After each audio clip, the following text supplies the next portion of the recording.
Final Fantasy XIV: A Realm Reborn isn't a big step forward for online role-playing games in general, but it sure is a big step forward for Final Fantasy XIV. It's odd that proper waypoints, a proper economy, and a proper interface are reasons to celebrate a game, but when it comes to the basics, the redesigned Final Fantasy XIV gets more right than wrong. If you enjoy exploring a big, beautiful, persistent fantasy world, Eorzea should be on the short list of destinations to visit. Don't assume that everything has changed, however. The game's original release boasted a number of sound ideas, they just weren't executed well. Many of those ideas still form A Realm Reborn's foundation. You can still be any class you want at any time just by equipping the primary weapon or tool for that class. You can still take on short-timed tasks called Leave Quests. Some Leave Quests are standard, but give you a chance to enjoy watching your flashy magic spells and combat moves in action. Others, like the ones that require you to use the Beckon emote to lead one character from one area to another, are slogs.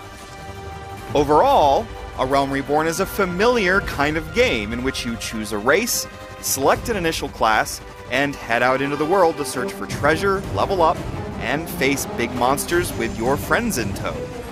Oddly, your starting area is associated with your class and not your race, so your first couple of hours are spent doing fetch quests and killing low-level monsters alongside a bunch of other people wearing the same armor and performing the same attacks.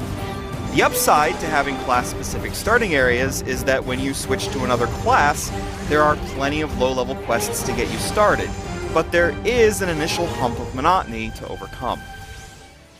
Once you really get out into the vast open world, however, you'll appreciate how much there is to do in Eorzea and how beautiful your surroundings are.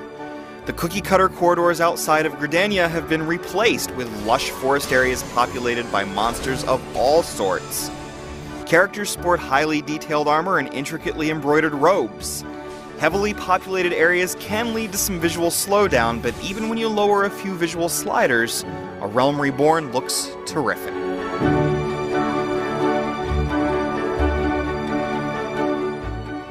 By and large, questing is of the standard sort. You follow your waypoints and peruse your map to find people of interest, and they give you things to do, whether that be monsters to slay, items to deliver, or objects to investigate.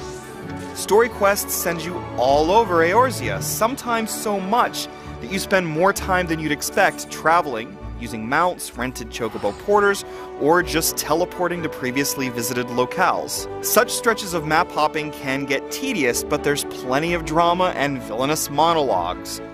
But the quest writing and ambient dialogue in general are filled with clever humor and silly puns, enough that you'll want to pay attention when characters are talking to you. Combat, too, is standard, as are class roles. You select a target and then push hotkeys to perform actions. Some monsters will signal their most powerful attacks and give you a chance to move out of the way, but there's no real-time dodging, which diminishes the sense that you've escaped grave danger. The fighting is at its best when you join others in A Realm Reborn's excellent dungeons. Good level design and monster placement give the action momentum, while some enemies require you to utilize specific strategies or environmental objects to triumph. The dungeons unlock at a good clip, giving you a chance to group up often with others, even if you tend to go solo. Of course, if you tire of one class role, there's no reason you can't choose another. Just by equipping a weapon, you switch to the class associated with that weapon. And level 2 class is high enough, and you can choose a profession that opens up further battle options for you. It's nice to have this flexibility, though leveling up more classes can feel like a grind, since you'll be doing a lot of Leave Quests and public quests called Fates to level up. And if you want to contribute to the economy, you can take on any gathering or crafting profession you wish. The crafting system is pleasantly intricate, but chopping trees and hammering armor pieces isn't that fun or interesting on its own. There are aspects of Final Fantasy XIV: A Realm Reborn that still require a little patience. The game's rough launch is mostly over, but you still might have to contend with login errors. But this is, by and large, a very good massively multiplayer game, filled with lots of stuff to do, gorgeous vistas to behold, and lots of adorable narrative touches. Even better, it makes it easy to come together with good people and fight cruel monsters.